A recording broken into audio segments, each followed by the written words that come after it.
What's up, everybody? Welcome back. All right.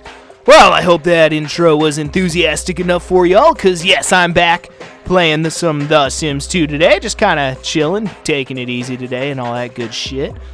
But man, I got some stuff to, I got some stories to share with you guys, because holy motherfucking shit.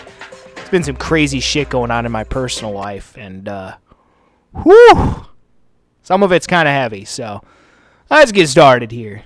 I just kind of like to share this shit with you guys, just in case, on the off chance that anyone finds it interesting, shit like that. That old motherfucking pussy's getting his ass haunted with a little bitch. Oh, and he's gonna pass out again. Ha, what a wuss.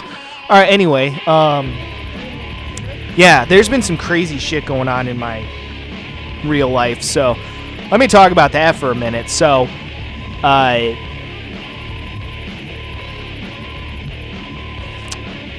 So, for those of you guys who don't know, a few months ago, several months ago now actually, I got a new job at a shipping facility. Basically, my job is I take packages off of conveyor belts and put them into delivery trucks, basically. That's the oversimplified version of what I do. But up until then, I had been working at a restaurant for about 8 years, only other job I've ever had in my life. And the reason why I got the new job at the package or the shipping facility is because, again, I need health insurance, dental insurance, all that bullshit, you know, all those benefits. Because honestly, I have a bad habit of doing some really dumb shit from time to time. Like that one time I somehow randomly fractured my ribs because I coughed too much. Because I had a chronic cough that wouldn't go away because God fucking hates me. And I also still have a chronic cough again that seems to have lasted for at least a couple months now. And it's really fucking annoying that shit like that keeps happening. Oh, it seems like everything's fucking stupid these days. But anyway. Recently, the past couple of weeks, I never actually technically, once I got this job at the shipping facility, I technically never quit working at the restaurant, but what I did was I would pick up shifts every once in a while, basically, if they needed an extra person or something. But lately, honestly, I haven't been making as much money as I want to, and it's been kind of frustrating, because right now what I'm trying to do is save up enough money to move out on my own. And I'm not making nearly as much progress as I want to, as quickly as I want to, and it's just been very frustrating. So, I've started working Saturday and Sunday mornings again at the restaurant, just to kind of pad my paycheck, and it has been helping quite a lot. So, that's been good. But I did not work at the restaurant this past weekend for a rather unusual reason. The reason for that being that... nice, she's getting haunted. She's going to sit on the sofa for a bit. So the reason why I did not work at the restaurant this weekend was because last Thursday evening, a car smashed through the front of the restaurant, and actually the car itself that smashed through the front of the restaurant actually ended up like inside of the restaurant. The good news though is that nobody was killed. However, 4 people were injured, and they didn't say specifically what the injuries were, and they also didn't reveal the identities of these people, but apparently 4 people were injured, and their injuries ranged from minor to severe. However, nothing life-threatening from what I heard. So, the story actually got picked up by the news, and there was a story done about it on, I think, like Fox 32 Chicago or something. And they actually interviewed, like, the guy who works next door. I'm pretty sure he, like, runs the tattoo place that's next door. And one of the bartenders that works at the place that I work at. And so it's gotten quite a bit of attention. Over this last weekend, the restaurant was closed because they were working on cleaning up all the debris and damage and shit. So from what I heard, the restaurant is opening. Well, actually, not from what I heard, this is confirmed that the restaurant is reopening on Tuesday. And so the general manager, who I guess you'd say kind of friends with, I guess. Sort of. We chat sometimes, basically. But anyway, so she asked me personally if I could work a Tuesday morning. And so I told her, yeah, normally I don't like to work Tuesday mornings because that's when I like to work on my major recording projects. But I'm like, yeah, it's whatever. This is a special circumstance. All those people, my coworkers, who were unfortunate enough and unlucky enough to have to witness such a gruesome scene, I can only imagine what a gruesome scene that was. I mean, they did say that there were 4 people that were obviously injured and had to be taken to the hospital. Their injuries, they said, ranged from minor to severe. So I have to imagine that some of my coworkers that Thursday evening witnessed a pretty gruesome scene. So I want to do my part this week with them reopening to try to help them out as much as possible.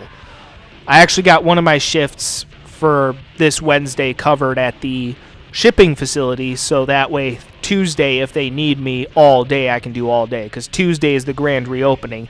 And since this story got a lot of coverage in the media and whatnot, or not a lot, but it got a fair amount of coverage in the media, they're thinking that it might be pretty busy on Tuesday, because there's actually been a lot of support from the community as well, which is really, really, really good to see.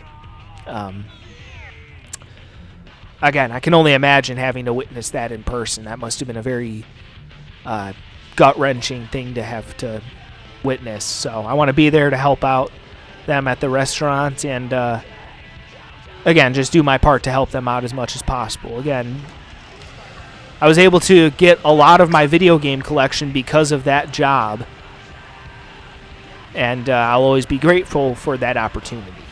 I pretty much walked in there one day and filled out paperwork and started working right then and there. And I will always be forever grateful for the opportunity that the owner of that place gave me, for sure. So, yeah.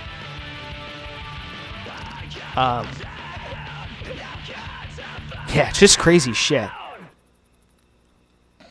When I first saw that, I'm like, holy shit, a car smashed through the front of the restaurant?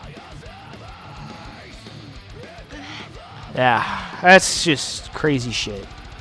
The investigation, I guess, from what I heard, is still ongoing. I haven't heard anything yet. Clearly someone fucked up there. Someone needs to fucking pay some kind of price. Don't know what, but cars usually don't just smash into the front of the restaurant on their own. From what I heard, the driver of the car was an older person. Now, it's just speculation, but in my humble opinion, older people should not be driving, especially if they are cognitively not all there upstairs, if you catch my drift. In my humble opinion, anyone over the age of 65 should be required to take a cognitive test and physical test to be allowed to drive. You know, to be allowed to keep their license every year. Every fucking year, no exceptions. That is my honest opinion. I know there's probably some people out there that would disagree with me. I don't care. I really don't fucking give a shit. That is my honest opinion. I'm sorry, but some older people should be nowhere near a motor vehicle. Nowhere even remotely near a motor vehicle. It's fucking ridiculous that some people are still allowed to drive. I don't know if it is a law or not that beyond a certain age you have to have a cognitive test to be able to keep your license, but if it isn't a law, it sure as fuck should be. Because there are some older people out there that have no fucking business being on the road. Fucking South Park did a whole episode about this motherfucking decades ago. Yeah, it sucks to fucking get old and lose your autonomy and shit, but there's fucking Uber, there's fucking Lyft. There's also the fact that you can have pretty much any fucking thing in the world delivered to your front door. You don't even have to go out to fucking restaurants anymore. You can have pretty much any fucking restaurant you want has pretty much fucking DoorDash or Uber Eats or some kind of shit like that these days. And again, like I said, even if you have to leave your house for whatever reason, you really need to leave your house that fucking badly. Again, there's Lyft, there's Uber, there's shit like that. There's no reason for older people who are not cognitively, all there in the head, so to speak. There is no fucking reason for people like that to be driving on the streets. It is not safe and it is fucking stupid, and shit like this can be avoided. Shit like this can be avoided and should be avoided. Again, I'm not one for government intervention. I know better than most people how fucking incompetent the government is. Beyond a doubt. Like, I don't trust the government at all, but there is a time and place when government intervention is absolutely necessary, and I believe that that's one of those times. Again, like I said, I'm not one for government intervention, but I'm sorry. If you're an older person and you're not cognitively all there in the head, you have no fucking business being anywhere near the driver's seat of an automobile. At all. Period. I don't care if that offends some people. It's the fucking truth. Sometimes people don't know what's good for them. And again, like I said, I'm not one for government intervention. Normally, I'm a live and let live kind of guy. Do whatever the fuck you want. I don't give a fuck. But this is one circumstance where I believe it is a legitimate purview of government and their responsibility to protect its citizens. That is the one legitimate purview of government, is to protect its citizens. The only good thing that they spend our tax money on is the military and weapons. That is it. Pretty much the rest of taxes are bullshit. And I could rant about this shit for days, but I know how this goes with me. I tend to get off on these tangents, so I'm just going to stop. But yeah, so things have just been kind of crazy lately. So I'm going to try to pick up as many shifts as I can at the restaurant. Plus, I mean, it'll be good for my paycheck, so can't bitch too much. If I can work a double shift Tuesday, if I can work like Wednesday, Thursday, Friday morning, maybe even Saturday and Sunday like I usually do, and still work some shifts at the shipping facility. I mean, don't get me wrong, it's going to be fucking brutal. This is going to be a brutal week. Luckily, I am already working one less shift at the shipping facility, and I am trying to get one of my other shifts covered there. We'll see. But it's going to be a brutal week if I end up working every single morning shift at the restaurant. Maybe even a double shift on Tuesday, which at the time I'm recording this is tomorrow. So it's going to be brutal, but who knows? Maybe I'll be able to make a decent amount of money. So there's that, I guess. So that might be something, I guess. And yeah, because money is good. There's nothing better in this world than having shit tons of money. And I've never been convinced otherwise. People always say, oh, money is the root of all evil and shit. Okay, but I sure as hell wish I had a lot of money. Like, shit, that'd be fucking nice. You know, to be like fucking Elon Musk and just have fuck you money to the point where you could just buy fucking Twitter? Who the fuck wouldn't want that? It'd be cool as fuck to have shitloads of money. I don't know, I think so. First thing I'd do is probably buy way too many sports cars. But hey, whatever. It's all good. I do well enough, I guess. I'm pretty content with what I have for the most part. I mean, yeah, I don't drive the fanciest car in the world, and that's putting it nicely. I drive literally a 2003 Chevy Malibu. But it's still a good little car, beyond a doubt. That little fucking 2003 Chevy Malibu has done everything I've needed it to, and then some. It's been a great fucking car, so, hey. I may not have much in this world, but the things I do have I seem to get the most out of them, so that's good, for sure. Learned how to do that early on in my life, because there were times in my childhood when money was tight, and you learn how to do a lot with a little bit, and how to really appreciate and make the most of what you got, for sure. So, yeah. All right. So, yeah, that's basically what I got going on. I mean, it's just kind of fucking crazy these days, but, yeah. All right, well, either way, folks, I'm going to go ahead and end this first part here, so stay tuned for the next part of this coming up next. Until then, peace out.